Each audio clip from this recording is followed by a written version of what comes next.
네, 안녕하세요. 저는 올해 2016 수시 모집 온라인 설명회 이공계 특성화 대학 부분을 담당하게 된 대전광역시 교육청 대입지원단 소속의 최성용이라고 합니다. 제가 작년과 재작년에 이어서 계속해서 이 대전 수험생과 학부모님들을 대상으로 한 이 온라인 설명회를 담당하게 되었는데, 이제 올해에는 또 이공계 특성화 대학을 담당하면서 이쪽 분야의 대학을 준비하는 대전 시내의 학생과 학부모님들에게 조금이나마 이제 도움이 되는 기회가 되었으면 합니다. 그래서 제가 준비한 컨텐츠의 순서로는 한국과학기술원, 광주과학기술원, 울산과학기술원, 대구경북과학기술원, 한국에너지공과대학교, 포항공과대학교 순서로 진행을 하도록 하겠습니다. 참고로 여기서 저희 그 포항공과대학교 같은 경우에는 원래 그 이공계 특성화 대학으로 공식적으로 분류하지는 않고요. 포항공대는 일반적인 종합대학의 수시 지원 6회 횟수에 포함이 되는 학교입니다. 하지만 이제 성격이 거의 유사한 학교에 속하기 때문에 특별법에 의해 설립된 이공계 특성화 대학 5개 대학과 함께 이번에 진행을 하도록 하겠습니다. 먼저 각 대학별 특징을 안내드리기 전에 이공계 특성화 대학의 특징인데요. 먼저 보시는 화면 같은 경우는 제가 이제 한국과학기술원 카이스트에 있는 대학의 홍보 내용 일부를 가져온 건데, 이공계 특성화 대학이라는 이름에서 알 수 있듯이 수학, 과학을 중점으로 교육과정이 구성된 대학이라고 할 수가 있겠습니다. 그래서 몇 가지 특징들이 있는데요. 이공계 특성화 대학을 제가 좀 나름대로 정리해 본 것인데, 수과학 중점학과 위주로 개설되어 있고 교육과정, 학사과정과 대학원과정이 운영되는 대학교이다 보니까 아무래도 고등학생들을 선발할 때 고등학교 과정에서 수학이나 과학의 우수성, 특성, 잠재 능력 같은 것들을 위주로 평가가 되고요. 이런 학생들의 어떤 수학의 우수성이나 잠재력을 평가를 중점으로 하다 보니 다른 대학과는 달리 교과 전형이 운영되지 않고 수시에서도 전부 다 종합 전형을 위주로 중심으로 선발이 이루어진다고 보시면 되겠습니다. 그리고 무전공으로 운영을 하고요. 한국에너지공과대학은 이제 단일학과로 운영을 하기 때문에 이 학교를 제외한 나머지 학교들은 계약학과 정도를 제외하고는 무전공으로 입학하기 때문에 학부 1학년 과정을 거치고 2, 3, 4학년을 보낼 수 있는 전공을 나중에 선택하는 특성이 있다고 보시면 되겠습니다. 세 번째로 계약학과가 있는데, 카이스트, 지스트, 유니스트, 디지스트, 포스텍 모두 다 반도체공학을 전공으로 한 계약학과가 운영이 되고 있습니다. 뒤에서 학교별 안내를 할 때 다시 계속 말씀을 이어서 드리겠습니다. 또한 지금 대부분 일반 대학에서는 사라진 자기소개서와 교사 추천서가 아직까지 필요한 학교와 전형들이 남아있기 때문에 이 부분들도 제가 뒤에서 자기소개서 항목들 보여드리면서 추가로 안내를 드리겠습니다. 다음으로 수시에서 수능 최저학력 기준이 없다는 특성이 있고요. 이제 포항공대 일반 전형 2 전형의 경우에만 수능 최저학력 기준을 적용하고 있습니다. 올해. 다음으로 수시 6회 지원 횟수 제한에 대해서 관계가 없는 학교들이라고 앞서서 말씀드렸는데, 포항공과대학교 포스텍의 경우에는 여기서 제외를 해서 포스텍을 지원할 시에는 수시 6회 지원 횟수에 같이 차감이 되는 학교라고 할 수 있습니다. 마지막으로 포항공대를 제외한 카이스트, 지스트, 유니스트, 디지스트, 켄텍, 한국에너지공대까지 5개의 대학은 특별법에 의해 설립된 학교이기 때문에 다른 종합대학과 달리 수시 모집 합격 후에 정시 모집 지원이 가능하다는 특성이 있습니다. 앞에서 말씀드린 대로 포항공대는 여기서도 제외를 한다고 보시면 되겠습니다.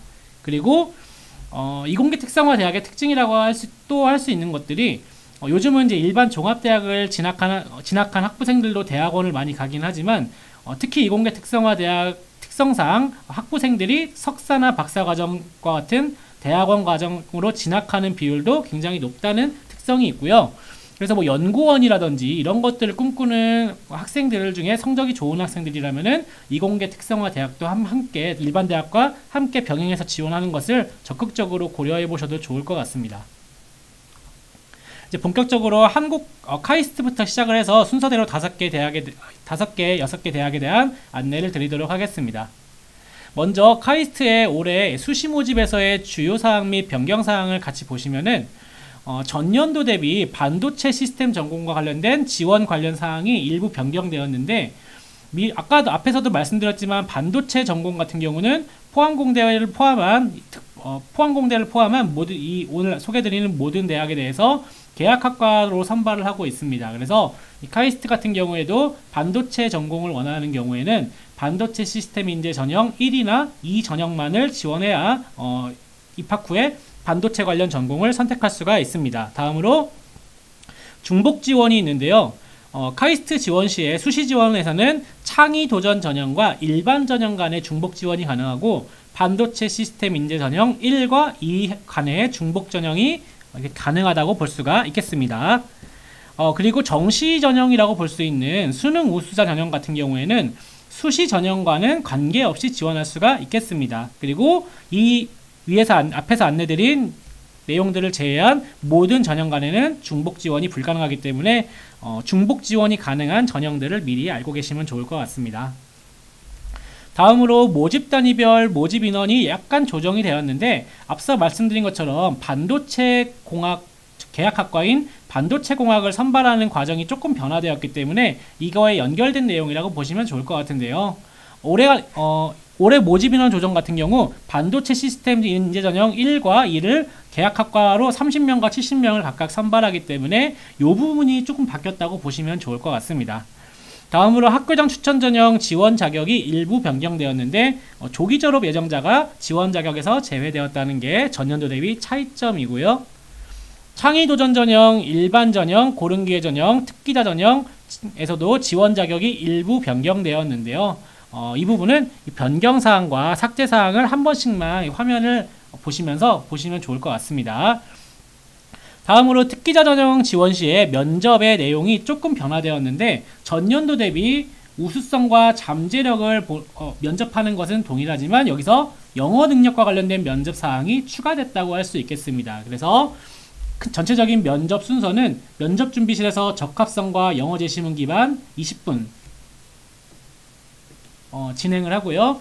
특기 역량 면접실 20분, 적합성 면접실 15분 동안 이제 진행을 하면서 면접 절차가 이루어진다고 볼 수 있겠습니다. 다음으로 카이스트의 전형별 요약인데요. 크게 이제 창의 도전 전형, 학교장 추천 전형, 반도체 시스템 인재 1 전형을 얼리 어드미션 군으로 묶는데 이 전형 같은 경우에는 특징이 추가 합격자 발표가 없다라는 특징이 있습니다. 그리고 서류평가 100%만으로 이루어지는 전형이고요. 수능 최저 학력 기준은 말씀드린 것처럼 적용하지 않습니다. 그리고 창의 도전 전형 아까 말씀드린 것처럼 일반 전형과 중복 지원이 가능하고 학교장 추천 전형의 경우에 학교별 추천 인원은 2명까지 가능하겠습니다. 그리고 반도체 시스템 인재 전형 말씀드린 것처럼 계약학과이고요. 반도체 시스템 전형 인재 2 전형과 중복 지원이 가능한 전형이 되겠습니다. 선발 인원은 보이시는 화면을 같이 참고해 주시면 좋을 것 같고요. 다음으로 레귤러 어드미션 전형을 보면은 일반 전형과 반도체 시스템 인재 2 전형이 있는데 아까 중복 가능한 전형들을 안내를 드렸습니다. 그리고 선발 인원 확인해 주시면 좋을 것 같고요. 이 전형 같은 경우는 앞선 전형들과 다르게 면접이 추가가 되는데 1단계에서 각각 일반 전형과 반도체 시스템 인재 전형 2 전형에서 각각 2.5배수와 2배수 내외로 서류평가를 진행을 하고 2단계 전형에서 면접평가를 합산해서 선발을 하게 되는데 면접의 항목도 조금 차이가 있기 때문에 보시면 좋을 것 같은데 학업 역량, 수학, 과학, 영어 과목을 위주로 학업 역량 평가가 이루어지고요. 지원서 기반 혹은 공통 질문을 바탕으로 적합성 평가 그리고 반도체 시스템 인재 2 전형 같은 경우에는 반도체 공학과 관련된 전공 적합성 질문이 함께 더 이루어진다고 보시면 되겠습니다. 다음으로 고른 기회 전형과 특기자 전형인데요. 역시 레귤러 어드미션에 포함이 되고요. 고른 기회 전형 같은 경우도 2배수 내외, 특기자 전형도 2배수 내외로 서류평가가 이루어지고 고른 기회 전형 같은 경우는 면접에서 학업 역량과 적합성 그리고 특기자 전형만 조금 별도로 특기 역량과 적합성을 주제로 해서 면접이 이루어진다고 보시면 되겠습니다. 다음으로 카이스트 지원 시 수시 각 전형에서 필요한 제출 서류 항목들인데요. 아까 말씀드린 것처럼 이 자기소개서와 교사 추천서가 필요하게 되는데 창의도전 전형, 반도체 시스템 1 전형, 학교장 추천 전형의 경우에는 자기소개서를 제출하면서 동시에 독서 이력을 3권 이내로 건당 300자 이내를 제출하셔야 되고요. 관련 양식 다음 페이지에서 제가 다시 안내를 드리겠습니다. 그리고 이 3가지 전형의 경우에는 수학 또는 과학 교사 중에 1명의 추천서를 포함한 총 두 부의 교사 추천서가 필요합니다. 그래서 학교장 추천 전형을 포함한 이런 3가지 전형 중에 하나로 카이스트를 지원하고자 하는 수험생들의 경우에는 이 교사 추천서가 2부가 필요하기 때문에 학교 선생님들에게 빨리 찾아가서 좀 미리 지원 의사를 밝히고 도움을 요청하는 것이 좋을 것 같습니다. 다음으로 자기소개서와 관련된 증빙 자료를 선택형으로 제출할 수가 있는데요. 3건 이내로 작성을 할 수 있기 때문에 이 부분도 증빙 자료를 제출할 수 있는 학생들의 경우에는 수험생들의 경우 제출을 하시면 되겠고요. 학교장 추천의 경우에는 자기소개서 증빙 자료와 함께 6월 수능 모의평가에 대한 성적표를 선택사항으로 제출할 수가 있게 되는데 사실 제 개인적인 생각으로는 어쨌든 이게 서류평가에 활용이 될 수 있는 요소이기 때문에 자신의 6월 모의평가 성적이 괜찮게 나왔다면은 같이 선택이지만 함께 제출을 해보는 게 좋지 않을까라는 생각을 하고 있습니다. 다음으로 일반 전형 반도체 시스템 인재 2 고른 기회 특기자 전형의 경우에는 독서 목록을 5권 제출을 하면서 자기소개서를 함께 제출을 하고요. 이 4가지 전형의 경우에는 교사의 추천서는 한 부만 필요하겠습니다. 그리고 앞에서 마찬가지로 자기소개서 증빙 자료를 3건 이내로 선택사항으로 제출할 수가 있고요. 그리고 고른기회 전형 같은 경우에는 고른기회 전형의 지원 자격에 해당하는 서류들을 필수적으로 증빙 서류, 지원 자격과 관련된 증빙 서류를 필수로 제출하시면 되겠습니다. 그리고 특기자 전형의 경우에는 특기를 입증할 수 있는 자료를 5건 이내로 필수 제출을 하시면 된다고 보시면 되겠습니다. 자기소개서에 대한 이야기를 조금 더 구체적으로 안내를 드리면은 자기소개서가 카이스트는 4가지 항목이 있는데 1번은 공통 항목으로 주요사항 위주로 보시면 좋을 것 같은데요. 과학기술 분야에서 자신만의 질문을 작성하고 그 질문에 대한 작성 이유까지 작성하도록 되어 있는데 이 질문을 작성하라고 한 그 카이스트의 의도를 보시면은 과학기술 분야에 대한 태도와 호기심, 도전 정신을 위주로 보겠다고 나와 있습니다. 그래서 본인이 진행한 과제 연구와 활동 자체에 대한 관련 내용을 좀 지향하고 본인만의 스토리를 작성하는 것을 권장하고 있기 때문에 이 부분을 좀 고민을 해보시면 좋을 것 같고요.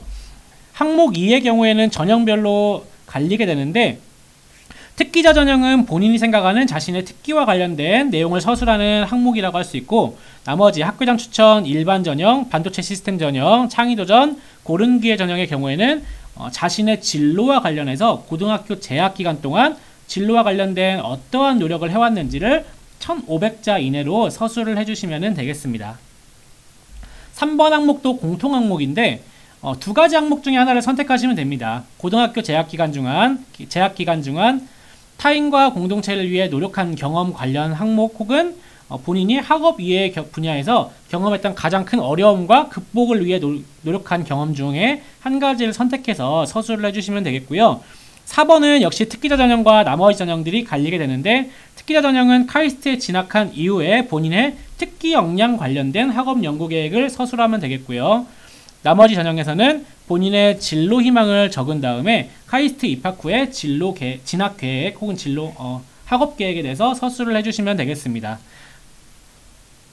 다음으로 독서 이력 혹은 독서 목록인데 앞에서 말씀드린 것처럼 독서 이력은 학교장 추천 전형, 창의도전 전형, 반도체 시스템 1 그리고 외국고 전형에서 실시를 하게 되는데요. 자신이 지금까지 읽었던 책 중에서 가장 큰 영향 혹은 특별한 의미가 있는 책을 3권 이내로 적고 소감을 함께 적어야 하는데요. 300자 이내로 소감을 적어주시면 되겠고요. 이 독서 이력이 서류평가 시에 평가에 반영될 수가 있기 때문에 사실 중요한 요소 중에 하나라고 저는 생각이 됩니다. 카이스트뿐만 아니라 일반 종합대학의 경우에도 독서라는 것 자체를 굉장히 고등학생들의 어떤 중요한 항목으로 생각을 하고 있기 때문에 이 3권의 독서 이력을 적을 때 좀 본인에게 가장 의미가 있었던 배움이 있었던 그런 책들을 잘 설정해 주시면 좋을 것 같고요. 제 개인적인 생각으로는 3권 중에서 1권 정도는 또 최근에 어떤 그 과학 과학이나 기술에서 연구 분야에서 어떤 연구자로서의 윤리관 같은 것들이 최근에 강조가 되고 있기 때문에 그런 분야와 관련된 독서 이력이 혹시 있다면은 그런 부분들을 한 권 정도는 작성해봐도 좋지 않을까, 제 개인적인 생각도 함께 말씀드리겠습니다. 다음으로 독서 목록인데, 독서 목록은 일반 전형과 고른 기회, 특기자, 반도체 시스템 인재, 투 전형에서 제출하는 서류인데요. 이 경우에는 책을 5권 이내로 소감 없이 도서명과 저자, 출판사 정도만 적도록 양식이 되어 있습니다. 그리고 이 내용은 적합성 면접 시에 이 책들을 읽게 된 계기와 의견 혹은 이런 것들을 질문할 수 있다고 하기 때문에 이런 것들을 면접 시 활용될 수 있다는 점을 좀 고려하셔서 독서 목록 5권을 선정해 보시는 게 좋을 것 같습니다. 면접평가에 관련된 내용인데요. 앞서 말씀드린 것처럼 일반, 고른 기회, 특기자, 반도체 시스템 인재, 투 전형에서 면접을 실시하게 되고요. 앞서 말씀드린 것처럼 일반 전형과 고른 기회 전형, 반도체 시스템 인재, 투 전형의 경우에는 먼저 면접 준비실에서 과학, 수학, 영어 적합성과 관련된 제시문 기반 면접을 준비하고 학업 역량 면접을 실시한 다음에 적합성 면접을 실시하고요. 특기자 전형의 경우에는 적합성과 영어 제시문 기반 면접 준비를 준비실에서 실시한 후에 특기 역량 면접, 적합성 면접 순서로 진행을 한다고 보시면 되겠습니다. 그리고 학업 역량의 면접 문제, 출제 범위가 공개된 범위가 이렇습니다. 그래서 지금 물리와 화학, 생명과학의 경우 물리학 2, 화학 2, 생명과학 2까지도 학업 역량 면접에 출제가 될 수 있기 때문에 아마도 2과목에 대한 산행 수험생들의 학습 상태가 준비가 철저히 되어 있어야만 이 면접을 보는 전형에서 면접까지 무리 없이 치를 수 있지 않을까라는 생각이 들고요. 실제 우리 카이스트 입학처에서 공개한 최근의 기출문제들을 보시면은 수학 그리고 물리학에서 이런 문제들이 출제가 되었는데 카이스트 입학처 홈페이지를 이용하시면 이 외에도 여러 기출문제들을 보실 수 있기 때문에 그런 기출문제들을 보시면서 면접고사 시 이런 학업 역량과 관련된 면접 답변이 가능할 것인지 그런 것들을 고민하시면서 지원할 전형에 대해 고민해 보시면 좋을 것 같습니다. 그래서 면접 문제 해결을 위해서는 당연한 얘기인데 이제 학업 역량 측면에서는 수학, 물리학, 화학, 생명과학 등 수학, 과학에 대한 높은 이해도가 필요하기 때문에 이 점을 참고하시기 바라고요. 학업 역량 외에 적합성 측면에서는 작년에 실시되었던 기출문제의 일부만 제가 가져온 것인데 이러한 내용들을 묻는다고 합니다. 화면을 보시면서 혹은 카이스트 입학처 홈페이지에 들어가셔서 관련된 기출문제들을 한번 쭉 확인해 보시면 좋을 것 같습니다. 다음으로 카이스트의 학과 소개인데요. 공과대학의 반도체 시스템 공학과는 앞서 말씀드린 것처럼 계약학과라고 말씀드렸기 때문에 이 반도체 시스템 공학과를 제외한 나머지 전공에 대해서는 1학년에 무학과로 입학한 후에 1학년 말에 학과를 자유롭게 선택할 수가 있게 되겠습니다. 물리학과, 화학과, 기계항공공학부 등 여러가지 자연계열, 공학계열에 대한 학과들이 존재하기 때문에 무학과로 입학한 수험생들은 나중에 천천히 전공을 선택하시면 되겠습니다. 이제 좀 중요한 입시 결과인데요. 카이스트의 전년도 대학 입시 결과 우리 대교협 대입상담 프로그램의 사례를 중심으로 제가 몇 개 전형에 대해서만 안내를 드릴 건데 이 합격자 중에서 50% 커트라인과 70%에 해당하는 위치에 내신 점수를 좀 보시면 도움이 될 것 같은데요. 창의 도전 전형 같은 경우 합격 사례 대교협에 등록된 전년도 합격 사례 중에서 정확히 절반의 위치에 해당하는 50% 선에 위치하는 내신 성적이 1.65 그리고 70% 위치에 해당하는 게 2.0이었습니다. 그리고 학교장 추천 전형 같은 경우에는 1.25, 1.49가 각각 50% 선과 70% 선의 위치에 해당하는 전교과 내신 성적이었고요. 일반 전형의 경우에는 1.91, 2.61의 커트라인을 보이는 것을 보실 수 있습니다. 특히 학교장 추천 전형의 경우에는 지원 자격 자체가 일반고나 자율고 정도까지만, 자율고의 재학생까지만 지원이 가능하기 때문에 아마 지원하는 그룹의 특성상 다른 전형 대비 50% 합격성과 70%에 대한 그 합격 위치가 내신 성적이 전체적으로 조금 더 높다는 걸 보실 수가 있고요. 합격자 중에서 대교협에 등록된 최저 사례 또한 다른 전형 대비 내신 성적의 수준이 높다는 걸 보실 수 있습니다. 그리고 이 불합격자의 사례들도 제가 최고점과 최저점의 내신 성적 사례만 등록된 사례로 가져왔는데, 지금 최고점의 사례를 보시면은 굉장히 높은 1점대 초반대의 내신 성적들의 학생들도 불합격한 것으로 나오고 있는데요.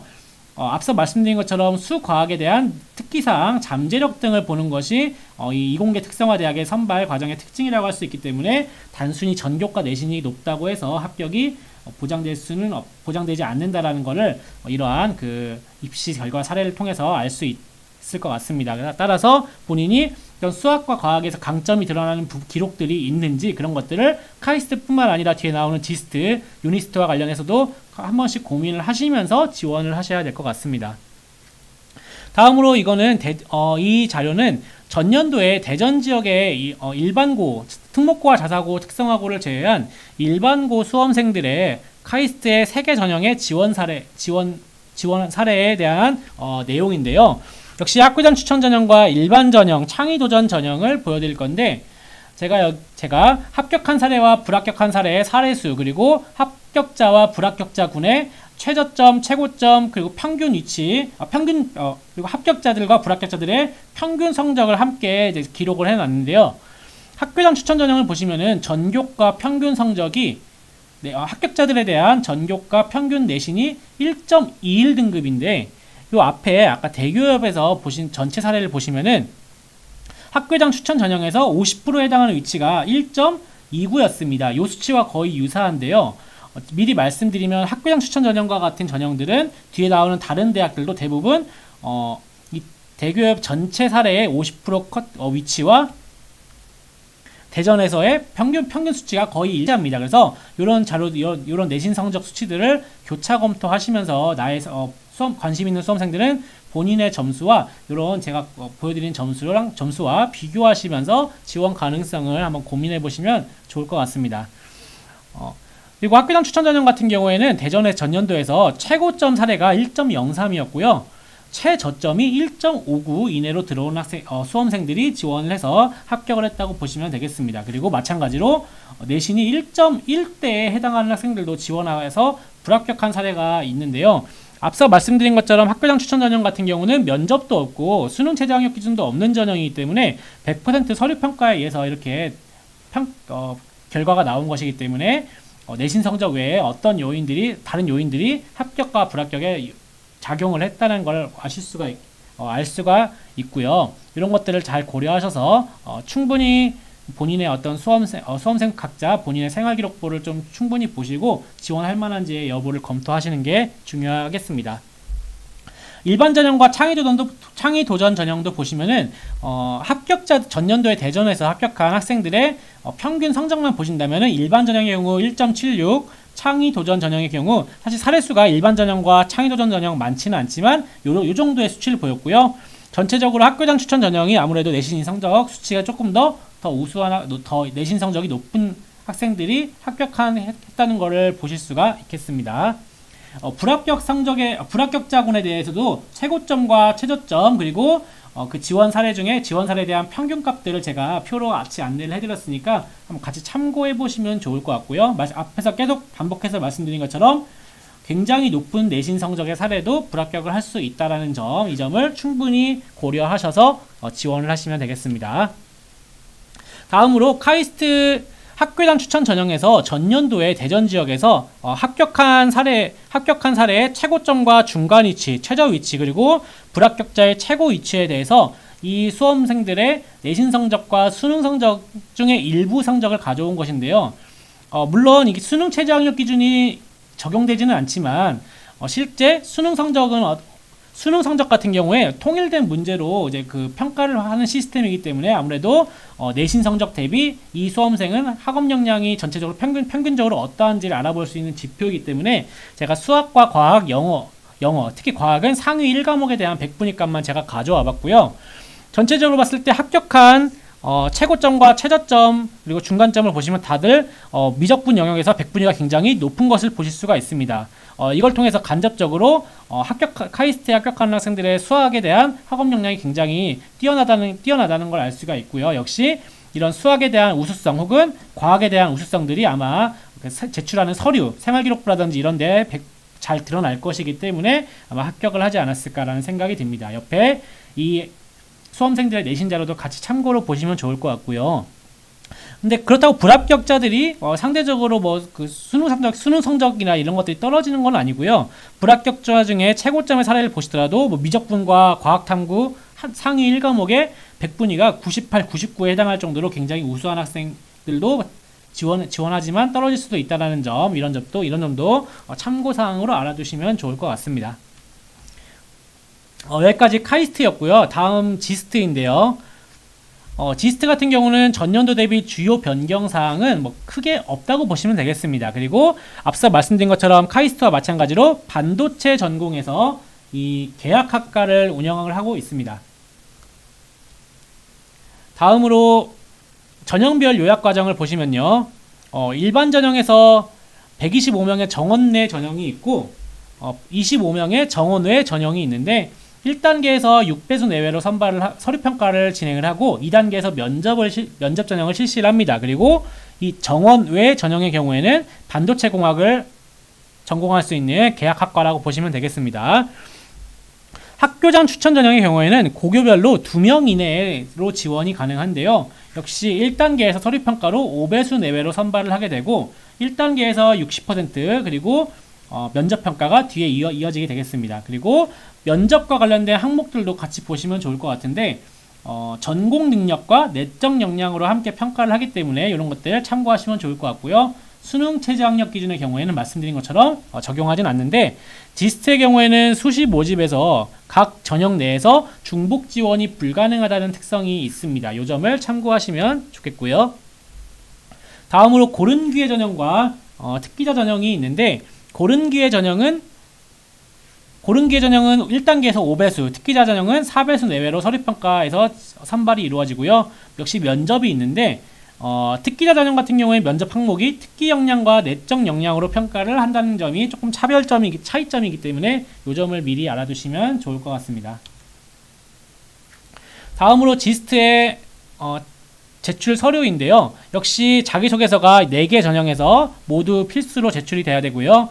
교사 추천서가 함께 있어야 됩니다. 그래서 역시 지스트 지원에 관심 있는 학생들은 교사 추천서가 필요하기 때문에 관련된 추천서를 작성해 주실 수 있는 담임 선생님이라든지 아니면 수학 선생님, 과학 선생님 등을 찾아가서 도움을 받는 것이 좋겠습니다. 그리고 고른기회 전형 같은 경우에는 지원 자격을 증빙할 수 있는 서류가 필요하겠고요. 특기자 전형도 앞에서와 유사하게 특기 관련 증빙할 수 있는 서류를 5건 이내로 제출을 해주시면 되겠습니다.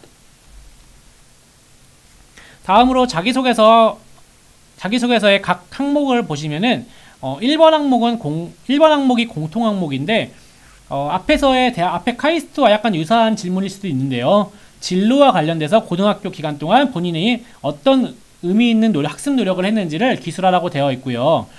2번 항목에서 특기자 전형 같은 경우에는 특기 역량을 성장시키기 위해서 노력한 경험, 그리고 나머지 전형, 학교장 추천 전형과 일반 전형, 고른기회 전형의 경우에는 타인과 공동체를 위해 노력한 경험과 이를 통해 배운 점이 무엇인가를 서술하라고 되어 있습니다. 역시 앞에서 그 카이스트와 유사한 질문을 던진다는 걸 볼 수 있고요. 3번은 역시 공통질문인데 지스트에 진학한 후에 본인의 학업 및 진로 목표 그리고 노력해야 될 상황에 대해서 800자 이내로 기술하라고 되어 있는데요. 이 항목도 아까 카이스트에서도 유사한 항목들이 있었기 때문에 뒤에서 계속해서 제가 다른 학교들의 자기소개서 항목들도 말씀을 드리겠지만 학교별로 좀 질문 내용 자체가 조금 유사한 항목들도 있습니다. 그래서 유사한 항목들에 대해서는 같이 준비를 해보시면 좋을 것 같고요. 면접 평가에 대한 내용을 보시면은 일반 전형, 학교장 추천 전형, 고른기회 전형 같은 경우에 내적 역량 평가와 함께 전공 수학 능력에 대한 평가를 하고요. 특기자 전형 같은 경우 내적 역량과 함께 특기 역량에 대한 면접을 실시한다고 앞에서 안내를 드렸고요. 광주과학기술원 지스트 선행학습 영향평가 보고서를 참고로 해서 보시면은 이 제출 서류와 관련해서 학교생활기록부와 자기소개서에 적힌 내용들을 확인해보는 그런 면접도 실시를 하는데 특히 교과 학업 역량과 관련해서 생활기록부에 작성된 어떤 전공 수학이나 과학의 전공과 관련된 내용들에 대해서 질문이 나갈 수가 있기 때문에 본인이 1, 2, 3학년 과정에서 수학이나 과학 과목에 실시한 학업 활동이나 탐구 활동들이 있다면은 이런 것들을 좀 성실히 다 대비를 하셔서 답변을 준비를 하시는 게 좋겠습니다. 지스트도 앞에서 마찬가지로 반도체 공학 제외한 나머지 물리광학, 수리과학, 신소재공학, 의생명공학 등 여러 가지 학과에 대해서 1학년에 무학과로 입학한 후에 다양하게 이제 2학년을 올라가면서 본인이 원하는 전공을 선택하여서 진학하시면 되겠습니다. 마찬가지로 지스트의 경우에도 대학 입시 결과를 우리 대교협 대입상담 프로그램의 사례를 위주로 먼저 보실 텐데, 일반 전형과 학교장 추천 전형에 대해서 말씀을 드리겠습니다. 역시 이 50% 위치와 합격자 사례 중에 50%의 위치와 70%의 위치를 중심으로 봐주시면 좋을 것 같은데요. 일반 전형 같은 경우에는 2.62등급, 3.04등급이 각각 해당하는 위치였습니다. 그리고 학교장 추천 전형의 경우에는 굉장히 높은 수치인 1.65등급과 1.82등급이 50% 선과 70% 선의 위치에 해당하게 되는데요. 아무래도 이제 대전 지역에 있는 일반고에 재학하는 학생들의 경우에는 개인적으로 아마 학교장 추천 전형을 좀 많이 지원하게 될 것 같은데, 학교장 추천 전형 같은 경우 합격선이 대충 요 정도 선에서 만들어졌다는 걸 참고하시면 좋을 것 같고요. 마찬가지로 불합격자의 경우에도 최고점과 최저점에 대한 내신 성적 수치만 제가 가져왔는데, 이 최저점보다는 최고점에 좀 주목하시면 좋을 것 같은데요. 이 최고점 같은 경우 굉장히 높은 1.06등급 혹은 1.14등급의 내신 성적을 가진 학생들조차 불합격할 수도 있다는 점, 그런 점을 좀 참고하셔서 지스트 지원 준비를 하시면 좋을 것 같고요. 이거는 전년도에 대전 지역 수험생들의 지원 결과 사례인데요. 합격자와 역시 불합격자 그룹을 나눠서 같이 보시면은 합격생들 일반 전형과 학교장 추천 전형, 대전 앞에서 제가 말씀드린 것처럼 대전 지역에서는 전년도에 일반고에서 일반 전형보다 학교장 추천 전형에서 더 많은 수험생들이 지원을 했고요. 각각 7건의 합격 사례들이 존재를 했습니다. 그리고 합격자의 학생부 성적을 봤을 때 합격자들의 평균 성적을 내보면은 일반 전형의 경우 1.94등급, 학교장 추천 전형의 경우 1.65등급을 기록했는데, 아까 카이스트와 유사하게 학교장 추천 전형에서 우리 대입상담 프로그램상 50% 위치에 해당하는 수치와 학교장 추천 전형 대전 사례에서 전교과 평균 수치가 거의 유사한 것을 보실 수가 있을 텐데요. 이런 것들을 종합적으로 검토해서 이제 본인의 성적과 함께 비교를 해보시면은 아마 지스트 지원 가능성에 대한 것을 한번 고민해 보시기에 도움이 될 것 같습니다. 그리고 최고점 같은 경우는 굉장히 높았던 사례가 있고요. 최저점의 경우에는 학교장 추천 전형의 경우에는 2.1등급 정도의 사례까지도 합격을 전년도에 했던 것으로 저희가 나오고 있습니다. 그리고 불합격 사례 같은 경우도 마찬가지로 성적대가 굉장히 높은 1점 중반대 내신 성적을 가지고도 불합격을 할 수 있다는 점 참고해 보시면 좋을 것 같고요. 지스트까지는 제가 카이스트와 유사하게 학교장 추천 전형에서 합격한 사례들의 합격한 수험생들의 수능 수치가 어떠했는지, 그리고 불합격자 중에 최고 수치가 수능에서의 결과가 어떠했는지를 같이 한번 보면서 보여드리려고 하는데, 합격자들의 수학 성적대, 그리고 탐구 영역의 상위 1과목의 성적대를 같이 보시면 좋을 것 같고요. 그리고 불합격자 중에서 최고 내신 성적을 가졌던 수험생의 사례도 함께 보시면 좋을 것 같습니다. 그리고 이와 함께 그 내신 성적도 같이 교차해서 비교를 해보시면은 지스트와 카이스트 지원하기에 어느 정도의 성적 정도가 필요한지, 그리고 합격하는 학생들의 대략적인 학업 역량 정도가 어떠한지를 아마 간접적으로 파악하시는 데 도움이 많이 될 것 같습니다. 네, 다음으로 세 번째는 유니스트 울산과학기술원인데요. 울산과학기술원 같은 경우에도 주요 사항이나 변동 사항을 보시면은 전체적으로 전형별 모집 인원에 조금 일부 변동이 있는데, 일반 전형에서 20계열 선발 인원이 감소하고 탐구 우수 전형에서 20계열 20명 증가가 있습니다. 그리고 탐구 우수 전형의 경우에 입증 자료를 건당 분량이 전년도 3매 이내였는데 5매 이내로 증가가 되었다는 점, 그리고 변경사항은 아니고요. 역시 앞에 두 학교와 유사하게 계약학과가 있는데 마찬가지로 반도체 전공입니다. 그리고 수시 전형에서는 일반 전형에서 35명 내외로 선발을 한다고 보시면 되겠습니다. 다음으로 전형별 전형별 선발 인원 등을 보실 텐데 일반 전형에서 이공계열 무학과와 반도체학과가 있고 반도체는 계약학과 앞에서 말씀드린 것처럼 계약학과로 선발을 합니다. 그리고 일반 전형 중에 경영계열을 선발을 25명을 하고요. 탐구 우수 전형에서 무학과, 고른기회 전형에서 역시 무학과를 선발하는데 이 일반 전형과 고른기회 전형의 경우에는 서류평가 100%로 평가를 실시를 하고요. 탐구 우수 전형의 경우에는 면접평가가 추가가 되겠습니다. 그리고 유니스트 같은 경우에도 수시 모집 내에서 전형 및 계열 간 중복 지원이 불가한데요. 이 반도체 전공 같은 경우만 예외인데 일반 전형 내에서 이공계열 무학과와 이공계열 반도체 전공을 중복 지원할 수가 있습니다. 그리고 반도체 공학만 지원하는 것도 불가능합니다. 따라서 내가 반도체 공학을 유니스트의 경우에는 반도체 공학을 지원하고 싶다면은 이공계열 무학과와 함께 병행해서 지원을 하시면 되겠습니다. 그리고 지역인재 전형도 선발을 하긴 하지만 울산 소재 학생들을 대상으로 선발을 하기 때문에 이번 안내사항에서는 제가 제외를 시켰습니다. 다음으로 제출 서류인데요. 유니스트의 경우에도 자기소개서를 제출해야 되는데 일반 전형, 탐구 우수 전형, 고른기회 전형 모두 자기소개서를 제출하시면 되겠고요. 교사 추천서는 유니스트의 경우 제출하지 않습니다. 이 점 참고하시면 좋겠고요. 탐구 우수 전형의 경우에는 아까 말씀드린 것처럼 기타 입증 자료가 선택사항으로 있고요. 고른기회 전형의 경우에는 고른기회 전형의 지원 자격에 해당하는지 관련 증빙 서류를 내시면 되겠습니다. 자기소개서 항목인데요. 유니스트 두 항목을 작성하시면 되는데 1번 항목도 앞선 대학들과 거의 유사한 질문이라는 걸 아실 것 같은데 유니스트에 지원한 동기와 학교 생활하면서 고등학교 재학 기간 동안 들였던 어떤 학업적 노력이나 특별한 경험들이 있다면은 천자 이내로 활동 중심으로 기술을 하시면 되겠고요. 유니스트 입학한 후에 2번 항목 같은 경우에는 유니스트 입학한 후에 학업 계획이나 진로 계획 마찬가지로 앞선 두 대학과 거의 유사한 질문이 같이 있다는 걸 보실 수가 있겠습니다. 이 두 가지 항목을 제출하시면 되겠고요. 다음으로 면접에 대한 내용인데요. 면접의 경우에 탐구 우수 전형에서 울산과학기술원 선행학습 영향평가 보고서에 의하면은 유니스트의 지원 동기라든지 본인의 취약점에 대한 질문들, 학습에서 어려움을 극복했던 경험 혹은 진학 후에 본인의 진로 계획이라든지 본인이 제출하였던 탐구 활동과 관련된 구체적인 연구 계획 등등 이런 내용들을 질문한다고 하니까 혹시 면접 전형이 있는 탐구 우수 전형 같은 경우를 탐구 우수 전형 지원 계획이 있는 수험생들은 이러한 점들을 미리 좀 생각하고 계시면 좋을 것 같습니다.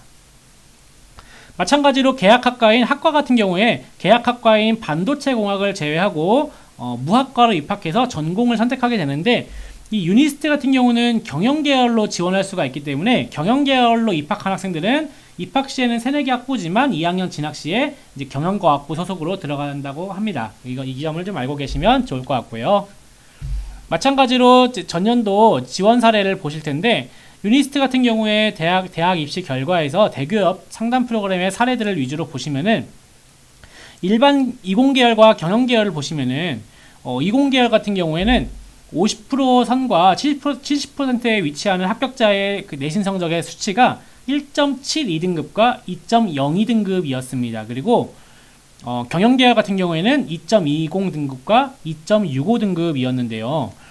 경영계열이 전체적으로 조금 더 낮은 수치이긴 한데 이공계 특성화 대학인 만큼 유니스트의 이공계열 일반 전형도 다른 대학과 유사하게 좀 그래도 전체적으로 높은 내신 성적을 가진 학생들이 전체적으로 합격하는 것을 보실 수가 있겠습니다. 그리고 역시 마찬가지로 불합격자 중에서도 최고 사례는 굉장히 높은 사례를 보여주는 만큼 내신 성적이 높은 학생들이 지원을 하는 대학이라고 보시면 되겠습니다.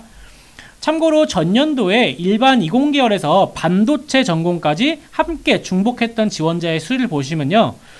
일반 전형에서 이공계열 전체 지원자 수가 작년에 약 4,800명 정도였는데 그 중에서 2,100명 정도가 반도체 전공을 중복 지원했다고 합니다. 거의 지원자의 절반에 가까운 수치가 반도체 공학을 함께 병행해서 지원했다고 보시면 되겠습니다.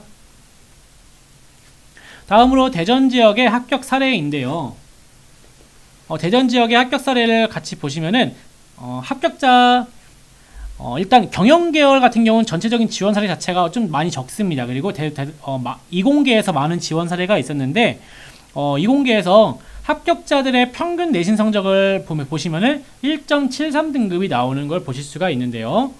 앞에 두 대학과 거의 유사하게 역시 대입상담 대교협 대입상담 사례에서 50% 절반 정도 위치에 해당했던 내신 성적 수치와 거의 유사하다는 걸 보실 수가 있습니다. 그래서 올해에도 유니스트를 지원할 생각이 있는 학생들은 이 합격자의 평균 내신 성적 수치를 좀 보시면서 자신의 위치를 약간 간접적으로 해보시면 좋지 않을까 싶습니다. 그리고 불합격자의 경우에는 일반 경영계열과 이공계열에서 각각 이 정도의 내신 성적이 1.46과 1.7등급 정도의 내신 성적 수치가 가장 최고 사례로 기록이 됐고요. 평균적으로는 2등급 한 초반대의 성적이 불합격자의 평균 성적으로 기록이 됐다고 보시면 되겠습니다. 다음으로 대구경북과학기술원 디지스트인데요. 디지스트 같은 경우에도 주요사항 혹은 변동사항을 보시면은 모집 인원의 변경이 조금 일부 있습니다. 일반 전형에서는 기초학부 반도체공학과에서 각각 10명씩 감소가 되었고, 학교장 추천 전형에서 특이사항으로 반도체공학과를 전년도에 학교장 추천 전형에서 선발하지 않았는데, 올해에는 디지스트에서 학교장 추천 전형에서 반도체공학과 12명을 선발한다고 보시면 되겠습니다. 그와 함께 기초학부도 15명이 선발 인원이 증원되었습니다. 정시에서도 일부 변동사항이 있는데 지금 설명에는 수시를 중심으로 설명드리고 있기 때문에 요거는 참고사항으로 보시면 좋겠고요.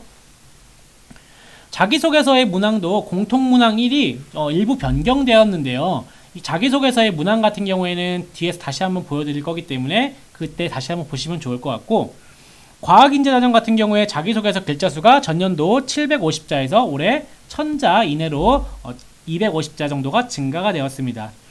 그리고 학교장 추천 전형에서 교사 추천서 제출 과정의 요건이 조금 완화되었는데, 전년도에는 교사 추천서 제출 시 서술형 항목이 필수 항목이었는데 올해의 경우에는 선택사항으로 변동되었다는 점이 있는데요. 사실 수험생들이 추천서를 직접 작성하진 않고 이거는 학교 선생님들께서 작성을 하는 항목이기 때문에 수험생분들은 크게 신경 쓸 내용은 아닌 것 같습니다.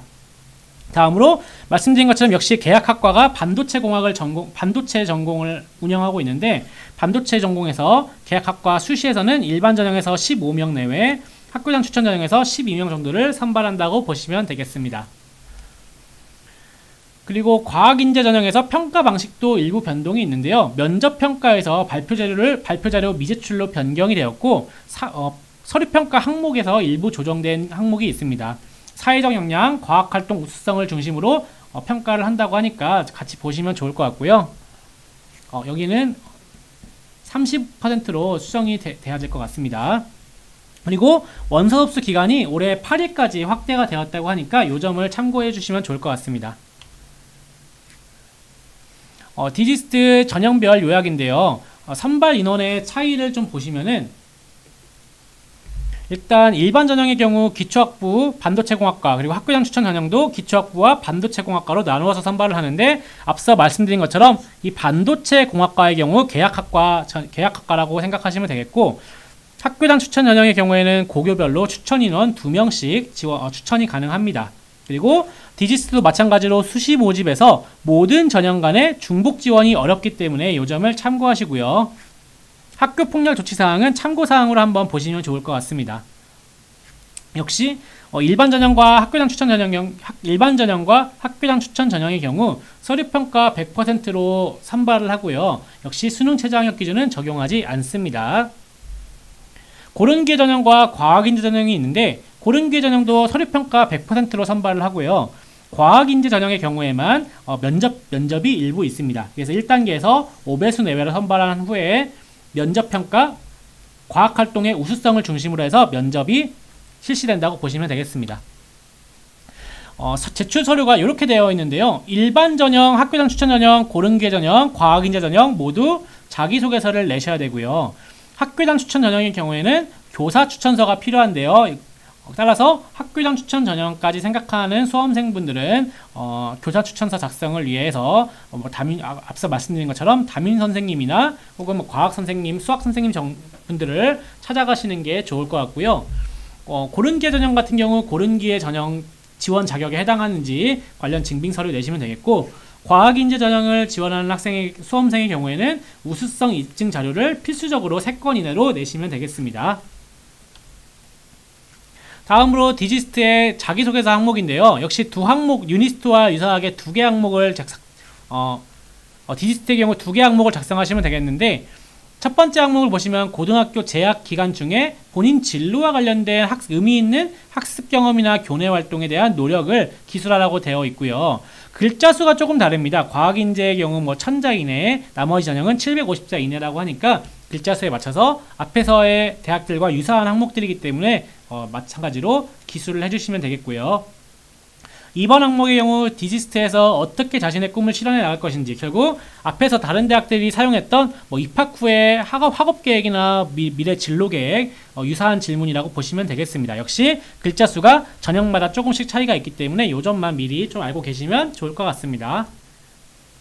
다음으로 면접평가인데요. 과학인재 전형에서 과학활동의 우수성을 제출한 서류 기반으로 해서 면접을 한다고 되어 있는데, 2년 전에 2024학년도 대구경북과학기술원 선행학습 영향평가 보고서에 의하면은 일부 내용을 보시면은 물리2에서 이러한 내용들을 기록들을 가지고 이런 기록들에 대해서 질문이 나갈 수가 있다라는 점을 아래 내용들을 가지고 보시면 될 것 같습니다. 학과도 마찬가지로 앞선 이공계 특성화 대학들과 유사하게 반도체 공학과의 경우에는 계약학과로 별도로 선발을 하고요. 나머지 학과에 대해서는 입학 후에 무전공 체제로 1학년을 보내면서 2학년 올라가면서 아마 본인이 관심 있는 다양한 기계공학, 물리학, 전자공학 등등 본인이 관심 있는 전공을 선택하시면 좋을 것 같습니다.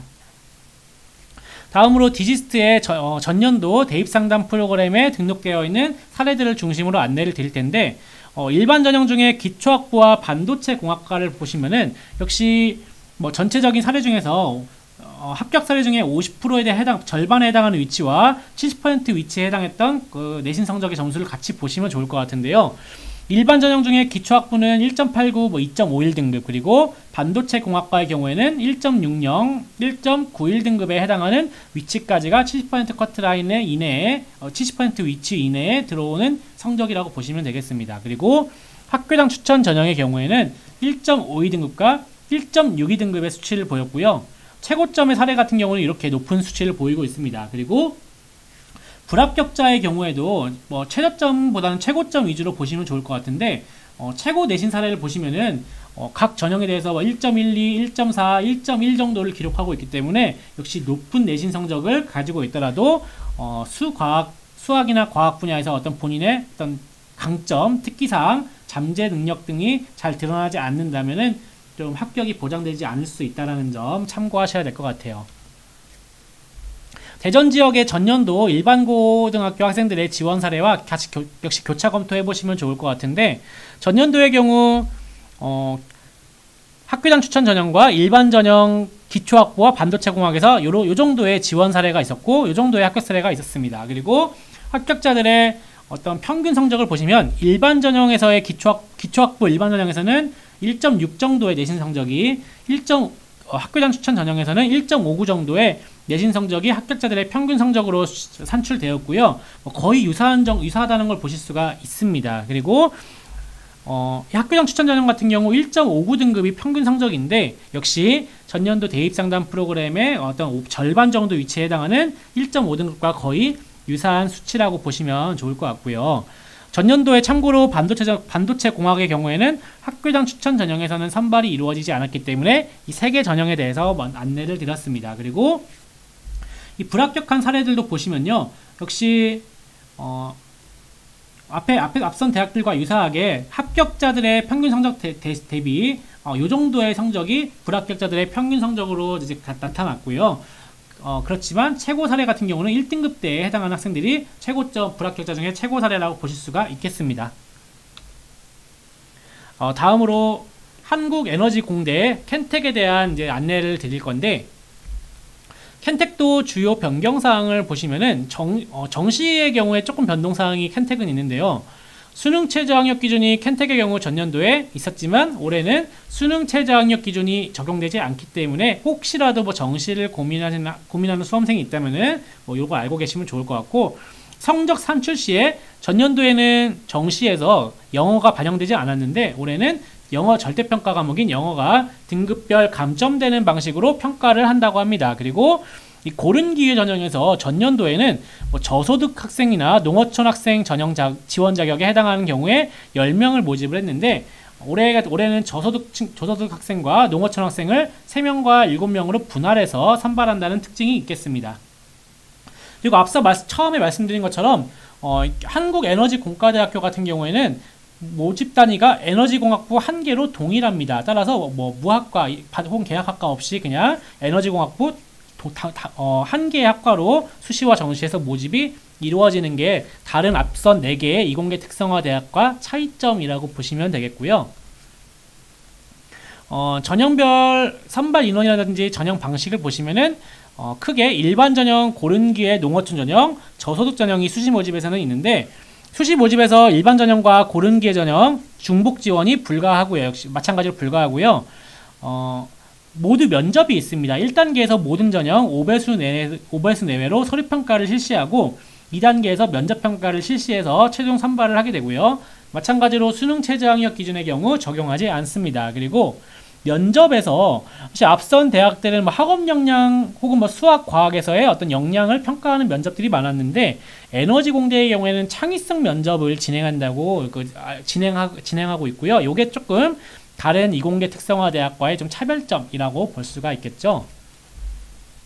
제출 서류도 조금 차이가 있는 게, 앞선 다른 대학들은 자기소개서와 추천서를 제출을 이제 요구하는 학교들이 많았는데 캔텍의 경우에는 자기소개서와 교사 추천서를 모두 제출할 필요가 없는, 해당 사항이 없는 학교라고 할 수 있겠습니다. 그 다음 면접에 대한 내용을 같이 보시면요. 면접의 경우에 창의성 면접을 진행한다고 했는데 수시 모집 요강을 보시면은 발산적 사고, 문제 해결력, 인문적 통찰 역량 등 다양한 역량을 평가한다고 되어 있는데요.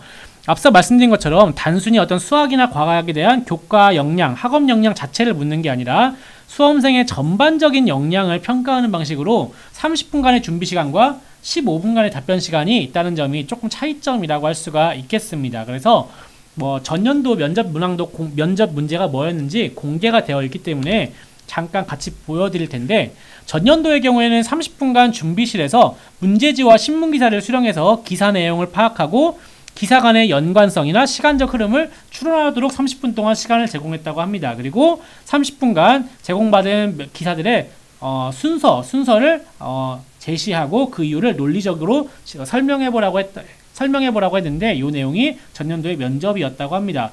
따라서 좀 답변이 굉장히 이제 창의성 면접인 만큼 좀 본인의 어떤 창의성과 논리력이 좀 중요하지 않을까라는 생각이 들고요.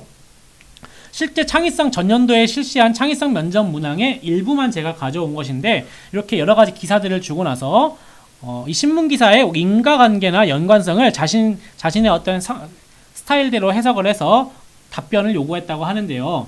구체적인 모든 내용들은 한국에너지공과대학교 선행학습 영향 평가 보고서에 역시 제시가 되어 있기 때문에 이 선행학습 영향 평가 보고서를 참고하시면은 전체 내용들을 보실 수가 있습니다. 이런 식으로 예시 답안 또한 제시가 되어 있다고 합니다. 그래서 전년도에 대입상담 프로그램 사례를 통해서 알아본 캔텍 한국에너지공대의 일반 전형에 대한 전년도 지원 사례를 보시면은 역시 90명을 모집하는데 경쟁률이 높았고요. 최고점 역시 앞선 대학들과 유사하게 합격자 중에 최고 사례 같은 경우 내신 성적 수치가 굉장히 높은 것을 보실 수가 있고요. 합격자들 중에 대입상담 프로그램 상에서 50%와 중간 위치와 70%에 해당하는 위치를 보시면은 1.84등급과 2.37등급인 것을 보실 수가 있습니다. 그리고 이 불합격 사례 중에서도 최고점 사례는 1.04등급, 거의 합격자의 최고 사례와 거의 유사한 준하는 수준으로 내신 성적 수치가 기록이 되었기 때문에 단순히 전교과 내신 성적이 높다고 하더라도 합격이 보장되지는 않는다는 점 역시 마찬가지로 알고 계시면 좋겠습니다.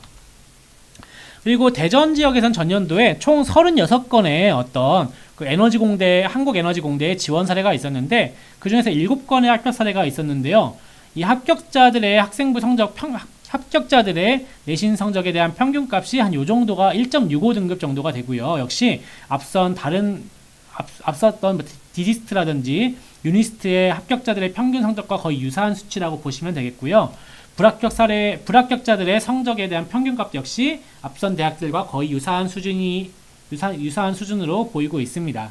그리고 합격자들의 최고점과 최저점의 내신 성적 사례 역시 이 정도로 기록이 되고 있기 때문에 이 정도 내신 성적 범위에 해당하는 학생들은 한번 지원하는 것에 대한 고민을 한번 해보시는 것도 좋을 것 같습니다. 다음으로 켄텍 같은 경우도 앞선 지스트와 카이스트처럼 일반 전형 지원 사례 중에 합격자들의 세계 사례와 불합격자 중에 최고 사례에 대한 수능 일부 과목에 대한 성적도 같이 보시면서 켄텍을 지원하는 학생들의 학업 역량이 어떠한지를 간접적으로 보시면 좋을 것 같은데요. 합격자들 중에 최고점 그리고 중간 지점 그리고 최저점에 대한 수능에서 수학의 100분위 사례가 대충 요러하고요. 과학 영역에서 상위 과목 한 과목에 대한 역시 합격자들의 100분위 사례가 요 정도 됩니다. 그래서 켄텍을 지원해서 합격했던 학생들의 대전 지역에서 합격한 학생들의 수학과 과학에 대한 학업 역량이 한 요 정도 된다고 보시면 좋을 것 같고요. 불합격자 같은 경우도 최고 사례 수험생 지원 사례만 본다면은 수학에서 100분위가 95를 기록할 만큼 사실 수학 학업 역량에서 절대적으로 부족하다고 보기에는 좀 어려운 수치라고 할 수가 있겠습니다. 그래서 전체적으로 지원하는 학생들의 그룹에 대한 수학, 과학에 대한 학업 역량이 전체적으로 우수한 학생들이 많다는 것을 보실 수가 있습니다. 참고로 이 켄텍 같은 경우 불합격자 중에 최고 사례가 이 수학과 과학에 대한 내신 성적 자체가 이렇게 굉장히 높은데에도 불구하고 이제 불합격 사례로도 나오고 있기 때문에 역시 앞선 대학들과 마찬가지로 이런 이공계 특성화 대학 지원 시 수과학에 대한 어떤 그 본인의 잠재력 혹은 특기, 장점들이 잘 기록되어 있는지 이런 것들을 충분히 검토해 보시면 좋을 것 같고요. 마지막으로 포스텍, 포항공과대학에 대한 내용까지 안내를 드리면서 온라인 설명회를 마치도록 할 건데, 포스텍 같은 경우에는 앞서 처음에 말씀드렸던 것처럼 특별법에 의해 설립된 대학은 아니기 때문에 앞선 5개 대학과 달리 수시 모집 최대 6개 지원 제한에 걸리는 대학입니다. 따라서 포스텍을 한 개 쓴다면은 포스텍을 포함해서 6개의 일반 대학을 지원할 수 있는 그런 대학이라고 보시면 되겠습니다.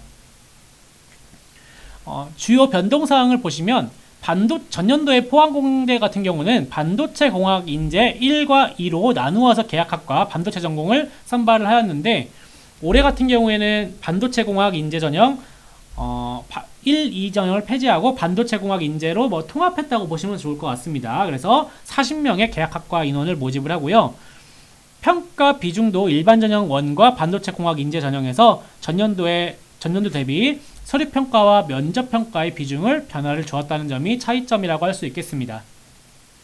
일반 전형 2 전형의 경우 앞에서 말씀드린 것처럼 포항공대 일반 전형 2 전형의 경우에는 수능 최저학력 기준을 적용하고 있는데, 이 수능 최저학력 기준의 적용 값도 올해 변동사항이 있습니다. 총 2과목 합을 반영하는데요. 수학을 필수 반영하고 국어, 영어, 탐구 중에 1개를 반영하는데, 탐구의 경우에는 과학 2과목의 평균값을 반영을 합니다.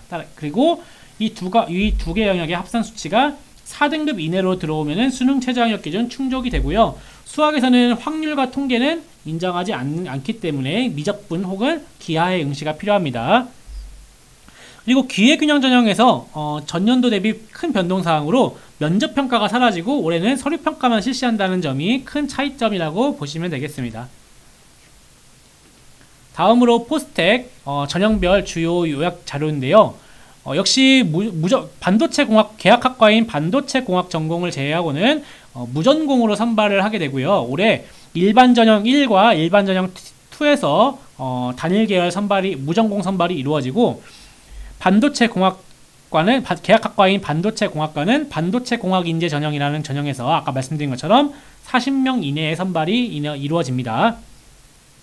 1단계에서 일단 서류평가가 진행이 되고요. 3배수로 선발을 한 뒤에 면접평가가 일반 전형 2와 반도체 공학인재 전형의 경우에는 앞서 말씀드린 변경사항대로 진행이 되고, 일반 전형 1일 유형의 경우에는 이렇게 평가 비율이 진행이 됩니다. 그리고 수능 최저 학력 기준 같은 경우에 일반 전형 2에서 앞서 말씀드린 것처럼 일반 전형 2의 경우에는 수능 최저 학력 기준이 이렇게 적용된다는 점 알고 계시면 좋을 것 같고요.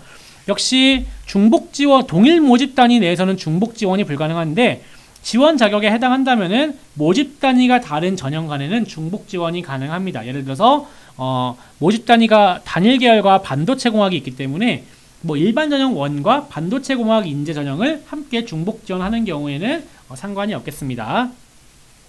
다음으로 단일 계열 내에 기회균형 전형이 있는데, 기회균형 통합 전형이 있고 저소득층 전형이 있는데요. 앞서 말씀드린 것처럼 이 전형들은 서류평가 100%로 평가를 진행하게 됩니다. 포스텍의 경우 서류평가, 면접평가에 대한 평가 항목을 보시면은 서류평가에서는 학업 역량을 일단 패스페일로 평가를 하고요. 나머지 항목에 대해서는 잠재 능력에 대해서는 5단계 척도로 평가를 진행한다고 하는데, 자세한 평가 항목들은 한번 꼼꼼히 살펴보시면 좋을 것 같고요. 면접에서는 역시 종합적인 역량을 평가하는데 면접평가에서는 뭐 이공계 분야에서 필요한 사고 능력이라든지 학업 역량 혹은 의사소통 능력을 함께 평가하기 때문에 이런 점들을 위주로 준비를 하시면 좋겠습니다.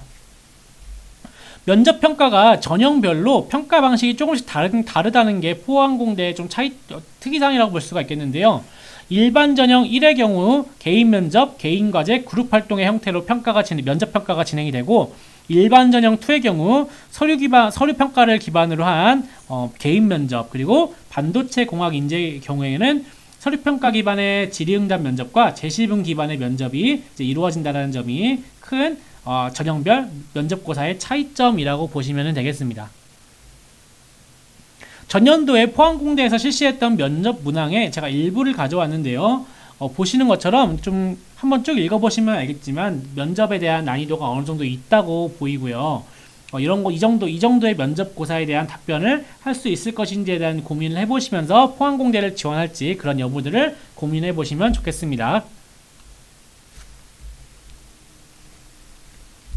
포항공대 같은 경우에도 전형별 제출 서류를 보시면은 포항공대의 경우에도 자기소개서와 교사추천서가 따로 필요가 없고요. 기회균형 전형의 경우에만 해당 지원이 가능한 자격인지 증빙할 수 있는 서류만 제출하시면 되겠습니다. 앞선 대학들과 유사하게 계약학과인 반도체공학과를 제외하고는 무전공 형태로 운영이 되면서 나중에 입학 후에 다음 학년으로 진학하면서 여기 나와 있는 전공들 중에 하나를 선택하실 수 있다고 보시면 되겠고요. 포항공대의 경우에는 우리 대학 어디가라든지 이런 데서 그 대입 결과가 공개가 되어 있어서 그 자료를 가져왔는데, 여기 보시면은 파란색으로 표기된 부분들이 파란색 원으로 표기된 게 합격 사례고요. 빨간색 가위표로 표시된 X자로 표기된 부분이 불합격 사례인데, 전년도에 일반 전형 1과 2가 합격자들의 분포도가 조금 차이가 있다는 걸 보실 수가 있을 텐데, 수능 최저 학력 기준이 적용되지 않는 일반 전형 1의 경우에는 2등급 이내에서도 합격자들의 그룹이 형성이 되고, 그 이후에도 합격자들의 그룹이 형성되는 것을 보실 수가 있습니다. 반면 일반 전형 2, 수능 최저 학력 기준이 적용되는 일반 전형 2의 경우에는 2등급 이내에서 대다수의 합격자들과 발견되는 그런 이제 그 큰 차이점을 보실 수가 있는데, 아무래도 수능 최저 학력 기준의 적용 유무도 큰 영향을, 수능 최저 학력 기준 적용의 유무가 아무래도 지원하는 학생들의 그 그룹의 차이를 만들어서 이런 차이점이 나왔을 것으로 생각이 되고요. 다음으로 계약학과를 선발하는 반도체 공학 인재 전형인데, 전년도에 아까 말씀드린 것처럼 반도체 인재 1과 2로 분할해서 모집을 했는데, 역시 반도체 인재 1의 경우에는 수능 최저 학력 기준을 미적용하였고요.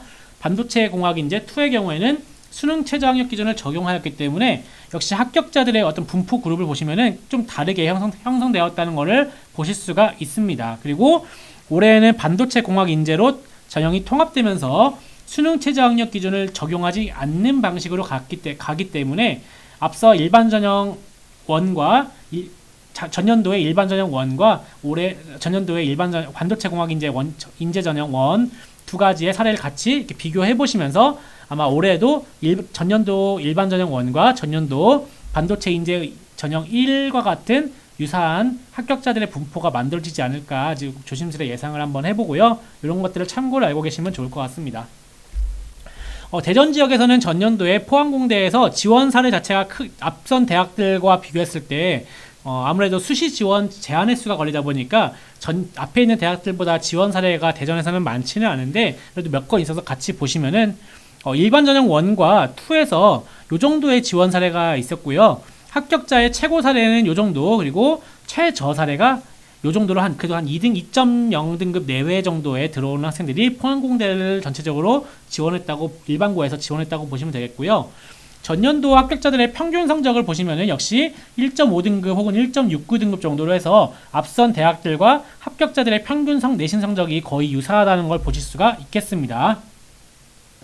불합격자의 경우에도 마찬가지로 최고점 사례는 굉장히 높은 사례를 보실 수도 있고요. 전교과 평균을 보시면은 1.8에서 2.1까지 전형별 1.8부터 2.1까지 약 2등, 2.0등급 내외 정도의 평균적인 불합격 내신 성적 수치를 보이는 것을 보실 수가 있습니다. 그래서 지금 포항공대까지 이공계 특성화 대학과 포항공대까지 해서 여러 개 대학에 대한 지금 대전 지역의 지원 사례라든지 대입 상담 프로그램의 사례 같은 것들을 위주로 말씀을 드렸는데, 마지막으로 이런 지원 사례에 대한 수치를 수험생분들이나 학부모님들이 좀 쉽게 보실 수 있게 요약된 그래프를 한번 보고 마치려고 하는데요. 전년도에 대전 지역에서 지원 사례를 일반고에서의 지원 사례를 정리해 본 자료 그래프인데요. 카이스트부터 포스텍까지 전년도 전형별 지원자 대비 합격자들의 사례 비율을 그래프로 표시한 것입니다. 노란색이 불합격 비율, 파란색이 합격의 비율이고 아래에 있는 그 검정색 숫자는 합격자나 불합격자의 사례 수라고 보시면 되겠습니다. 그래서 전체적으로 각 전형별 지원 대비 합격률이 어떠했는지를 같이 참고해 보시면 좋을 것 같고요. 요 그래프는 전년도의 대전 지역의 일반고 학생들의 카이스트부터 포스텍까지 각 전형별 합격자와 불합격자들의 내신 성적의 평균 수치를 제가 그 그래프로 만들어 놓은 것인데, 파란색 선이 합격자의 평균, 노란색 선이 불합격자의 평균 수치인데요. 자세한 것은 이 설명회를 보시면서 중간에 멈춰놓고 보시면 좋을 것 같고요. 나름대로 제가 의미를 좀 부여하자면은 합격자들의 경우 대부분 전형에서 그래도 합격자들의 평균 성적이 1.70 이내로는 대부분 모든 전형에서 들어오거나 그 정도 선에 걸쳐 있기 때문에 아무래도 요 정도 성적 이상이 되는 학생들은 지원 유무에 대해서 한번 고민해 보셔도 좋을 것 같습니다. 단 앞에서 말씀드린 것처럼 이 모든 대학은 이 대학들은 모두 종합전형 형태로 특히 수학과 과학에 대한 역량 혹은 잠재력, 특기사항 등이 중점적으로 평가가 되는 학교들이기 때문에 단순히 내신 성적만 보시고 지원하시지 마시고 내가 이런 특정 과목에 대한 역량이 잘 다른 수험생 대비 드러날 수 있을 것인지 그런 여부들을 충분히 검토하시면서 한번 지원해 보시기 바랍니다. 네, 그래서 제가 지금까지 긴 시간 동안 이공계 특성화대학 카이스트를 포함한 이공계 특성화대학과 포항공대에 대한 온라인 설명회를 진행을 했는데요. 이공계 특성화대학을 입학하는 학생들이 나중에 미래에 과학 인재로 성장하는 확률이 높기 때문에 아마 여러분들 이 대학을 입학하고 이 대학에 진학하시면은 아마 대한민국을 이끌어갈 수 있는 미래의 어떤 이공계 과학 인재가 되실 거라고 생각을 하고요. 이런 대학들에 도전하는 여러분 수험생분들과 그리고 수험생의 학부모님들 모두 저도 같이 응원하도록 하겠습니다. 그럼 긴 시간 동안 이 온라인 설명회를 들어주셔서 감사합니다.